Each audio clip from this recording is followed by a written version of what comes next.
सबैजनालाई नमस्ते, म नितिश।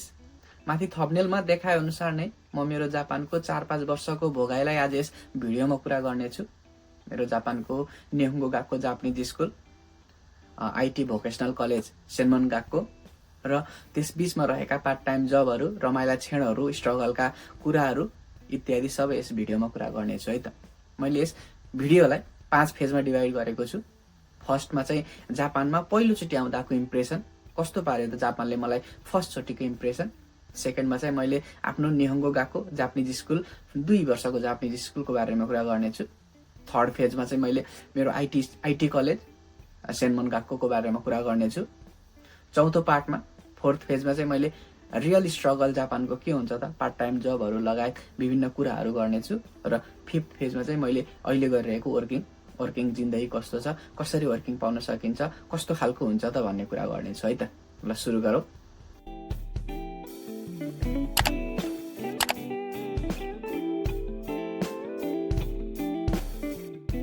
फर्स्ट फेजको कुरा गरौँ।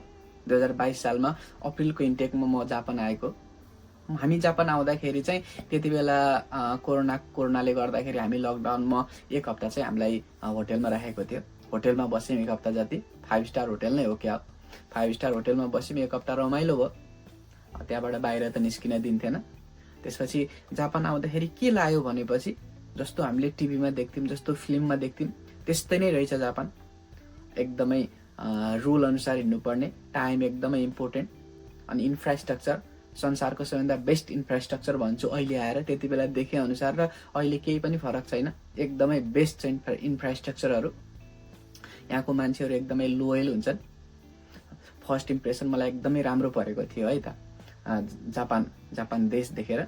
सेकेन्ड फेजमा जाँदाखेरि, सेकेन्ड फेजको कुरा गर्दाखेरि जापानिज स्कुल 2 वर्ष मैले जापानिज स्कुल पढेँ। भाषा मलाई केही पनि भाषा आउँदैन थियो। त्यति बेला लकडाउन थियो, हामी घरै बसेका थियौँ। काठमाडौँमा पढ्न चाहिँ गएका थिएनौँ, तर पछि पढ्न जाँदाखेरि त्यति बेलासम्म सिओई आइसकेको थियो, केही पनि आउँदैन थियो। यहाँ आएर नर्मल्ली खाइमनो सामान किन्ने काम पनि गर्न सकिँदैन थियो। ओहायो गोजाइमास, कोन्निचिवा जस्ता नर्मल टर्म्सहरू पनि आउँदैन थियो राम्ररी। मेनली त त्यो कन्फिडेन्ट नभएर जापानिज स्कुल पढ्दाखेरि अब दुईटा तरिका हुन्छ, दुईटा सिफ्ट हुन्छ भनौँ न। एउटा बिहानको क्लास हुन्छ, एउटा दिउँसोको क्लास हुन्छ। पहिलो 1-2 महिना त हामीलाई दिउँसोको क्लासमा राख्यो। त्यसपछि फेरि हामीलाई होइन, तिमीहरूलाई दिउँसोको क्लासमा राख्दैनौँ, तिमीहरूलाई बिहानको क्लासमा राख्छौँ भनेर फेरि बिहानको क्लास गयौँ। त्यस्तरी आज भोलि हिजो आज गर्दा गर्दा 2 वर्ष कटेछ। 2 वर्ष गर्दाखेरि मेरो जापानिज स्कुलमा यान 3 मात्रै पास गरेँ। यान 2 त पढिरहेको थियौँ, तर यान 2 चाहिँ पास गर्न सकिएन। सायद आउँदैन थियो नै होला भन्नुपर्छ। अब यान 2 पास गर्न नसकेपछि चाहिँ जस जापानिज स्कुल चाहिँ 2 वर्ष पढियो। त्यसरी सरहरू सायद सबैजना हेल्पफुल, साथीहरू पनि सबैजना हेल्पफुल भएर पनि होला 2 वर्ष कटेको थाहै भएन। तेस्रो फेजमा जाउँ। तेस्रो फेजमा मैले राखेको छु भोकेसनल कलेज, आइटी कलेज अथवा जापानिजमा भन्ने टर्म सेन्मन गाक्को। जापानमा चाहिँ कुनै पनि कुराबाट ग्रेजुएट, जापानिजमा भन्दाखेरि सोचुग्यो, ग्रेजुएट हुनुभन्दा 5-7 महिना अगाडि नै कलेजमा एडमिसन लिइसक्नुपर्छ, अथवा दाइगाकु युनिभर्सिटी अथवा भोकेसनल कलेजबाट पनि ग्रेजुएट हुनुभन्दा 5-7 महिना अथवा 2-3 महिना अगाडि नै वर्किङ लगाइसकेको हुनुपर्छ। यो जापानको रुल नै हो। त्यही अनुसार हाम्रो भिजा पनि त्यही अनुसार अगाडिबाट दिएको हुन्छ है। आइटी कलेज गए, नामको चाहिँ आइटी कलेज थियो। आइटी क्लाउडिङ कम्प्युटिङ भन्ने सब्जेक्ट पढेको थिएँ। यहाँ दाइगाकु चाहिँ किन मान्छे धेरै जान मान्दैनन् भनेपछि 4 वर्षको हुन्छ, अनि मेनली चाहिँ 2 वर्ष धेरै बेसी जानुपर्छ। अब यो विषयमा पनि दाइगाकु सेन्मन गाक्को र निहोङ्गो गाक्को विषयमा पनि भिडियो बना भन्नुहुन्छ अनि तल कमेन्ट गरिदिनु होला, त्यो विषयमा पनि बनाउँछु। भिडियोलाई फेरि निरन्तरता दिउँ। मेरो चाहिँ सेन्मन गाक्को 9 बजेदेखि 4 बजेसम्मको थियो, एकदमै लामो। नर्मल्ली सेन्मन गाक्को भोकेसनल कलेज चाहिँ 4 देखि 5 घन्टाको मात्रै हुन्छ, म्याक्सिमम 4 घन्टाको हुन्छ। या त बिहानको हुन्छ या त दिउँसोको हुन्छ। जस्तै 9 बजेदेखि भयो भने अथवा 8:30 देखि भयो भने 12:30 त्यस्तो हुन्छ। भनेपछि 12 देखि भयो भने चाहिँ कसैको 5 बजेसम्म हुन्छ। हाम्रो चाहिँ 9 बजेदेखि 4 बजेसम्म हुन्थ्यो। धेरै कुराहरू पढियो, HTML, C++, जावा, C#, जस्ता धेरै कुराहरू पढियो, तर अहिले आउनु त खासै केही आउँदैन। तर टिचरहरूले चाहिँ राम्रोसँग सिकाउनुहुन्छ। त्यहाँ पढेर त्यहाँबाट ग्रेजुएट भएर पनि अहिले वर्किङ पनि गर्दैछु। अब यसलाई मैले थोरै भनेर सकाइदिइहालेँ। हजुरहरूलाई केही जिज्ञासा छ भने तल कमेन्ट गर्न सक्नुहुन्छ है त। फोर्थ फेजमा मैले कुरा गरेको छु सबैभन्दा मेन इम्पोर्टेन्ट पार्ट टाइम जबको रियल स्ट्रगलको। रियल स्ट्रगल भन्ने कि रियल जीवनको यथार्थ भन्ने। हामी नेपालमा त खासै पार्ट टाइम जबको त के कुरा गर्ने, नर्मल काम पनि गर्दैनथ्यो। मैले स्वयं घरमा कहिले पनि भाडा पनि माझिनँ, जापान आएर नै काम गर्न थालेको। जापान आएर स्कुल गएर 2-3 सिफ्ट काम नभएर चाहिँ नेपालमा न पैसा पठाउन सकिन्छ, न त यहाँको स्कुल फी नै तिर्न सकिन्छ। मजाले काम गर्यो। पहिला सुरु स्कुल गयो, 3 देखि 4 घन्टाको स्कुल हुन्छ, त्यहाँबाट दौडिँदै गयो। कसैको खाना खाने टाइम हुन्छ, नजिक काम छ भनेपछि, टाढा काम छ भनेपछि त्यही खाना खाने टाइम पनि हुँदैन।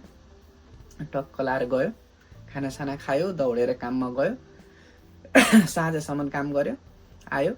अब कसैले 2टा काम गर्छ भनेपछि त्यहीँबाट फेरि काममा गयो। मेरो आफ्नो कुरा गर्नु छ भनेपछि मेरो बिहानको क्लास थियो 6 बजेदेखि 12, साढे 12, 12:50 समथिङ, यस्तै 12:50सम्म थियो होला, अहिले बिर्से ठ्याक्कै थिएँ। रातिको काम थियो, यामातो गर्थेँ। 1 वर्ष जति यामातो गरेँ, हार्डवर्क, नेपालमा बेलचा चलाए जस्तै। राति काम हुन्थ्यो, 10 बजेदेखि 6 बजेसम्म काम हुन्थ्यो। 10 बजेदेखि 6 बजेसम्म काम भएर, होइन 11 बजेदेखि 6 बजेसम्म हुन्थ्यो, सरी, 11देखि 6 बजेसम्म काम हुन्थ्यो। आयो, साइकलमा जान्थ्यौँ हामी चाहिँ, ट्रेनमा पनि जान्थ्यौँ कहिलेकाहीँ पानी परेको बेला, तर नजिकै थियो, 15-20 मिनट लाग्थ्यो साइकलमा। सबै साथीहरू साइकलमा गयो, रमाइलो गर्यो, रमाइलो गर्दै गयो, फेरि रमाइलो गर्दै आयो। 6 बजे छुट्टी हुन्थ्यो, 7 बजेसम्म सुतेर 8 बजे उठेर 1 घन्टा उठेर 9 बजेको क्लास गइन्थ्यो। अनि जापानको मेन रुल चाहिँ के हो भनेपछि 100% एटेन्डेन्स हुनुपर्छ। त्योभन्दा 99% पनि एटेन्डेन्स भयो भने त्यहाँको स्टुडेन्टहरू यो नराम्रो छ भन्ने क्याटेगोरीमा पर्छ। जसरी पनि 100% बनाउनु पर्यो। अनि लास्टमा जसको 100% आउँथ्यो उसले चाहिँ राम्रो प्राइजहरू पनि पाउँथ्यो। कलेज हेरेर हुन्छ, कसैले धेरै प्राइज दिन्थ्यो, पैसा दिन्थ्यो, त कसैले थोरै प्राइज दिन्थ्यो। तर प्राइज चाहिँ लगभग स्कुलहरूले चाहिँ दिन्थ्यो, कलेजले त होइन। अनि बिहान 1 घन्टा सुतिन्थ्यो, स्कुल गइन्थ्यो, स्कुलबाट आइन्थ्यो, फेरि दिनभरि कहिलेकाहीँ चाहिँ ह्यान्ड क्यास भन्ने हुन्थ्यो, ह्यान्ड क्यास गइन्थ्यो, कहिले दिनभरि गयो, फेरि उतैबाट राति 11 बजे गयो, आयो, फेरि बिहान आयो अर्को दिन। त्यसरी नै गरिन्थ्यो। मेन इम्पोर्टेन्टली साथी चाहिँ राम्रो हुनुपर्छ। सबैको साथी चाहिँ हुँदैन, तर त्यही भएर एक्लै बस्न सिक्न आउनुपर्छ। एक्लै बस्ने हुने भएर आउनुपर्छ जापानमा। चाहे केटी होस् चाहे केटा होस्, कसै पनि कसैको भरमा आएर दाई भाइ दिदी बहिनी अथवा कोही फ्यामिली मेम्बर अथवा साथीभाइ भन्दा पनि म एक्लै गर्न सक्छु परेपछि भन्ने तरिकाले आउनुपर्छ। गर्न सकिन्छ, त्यस्तो गाह्रो केही पनि छैन, आनन्दले गर्न सकिन्छ। म जस्तो केही गर्न नसक्ने मान्छेले त गर्यो भनेपछि तपाईँहरूले आनन्दले गर्न सक्नुहुन्छ। अब वर्किङको कुरा गरौँ। वर्किङको कुरा गर्दाखेरि आजभोलि 2026 हो क्या अरे, 2026देखि पुरै टोटल्ली नियम चेन्ज भएको छ। अब जुन सब्जेक्ट परेको त्यो सब्जेक्टमा चाहिँ पहिला नर्मल्ली चेन्ज गरेर वर्किङ लगाउने सिस्टम थियो, भनेपछि नयाँ यहाँको प्रधानमन्त्री ताकाइची सान आएपछि चाहिँ नियम चाहिँ पुरै चेन्ज भएको छ। अब जुन सब्जेक्ट परेको त्यसमा मात्रै जान पर्ने भन्ने खालको नियम छ।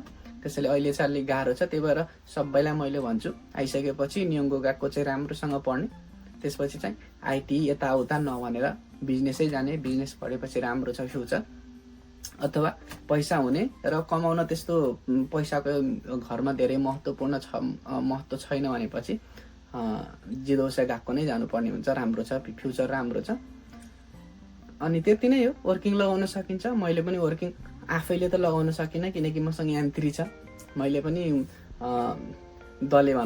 दलदाईहरूलाई, यहाँको हाक्केन कम्पनीहरूलाई पैसा तिरेर लगाएको। मेरो चाहिँ राम्रो छ कम्पनी। मेरो कम्पनीमा प्रोग्रामिङ पनि हुन्छ, क्याड पनि हुन्छ, फ्याक्ट्री हो, रेसिङ बाइकहरूको सानो सानो बोल्ट बनाउने फ्याक्ट्री हो।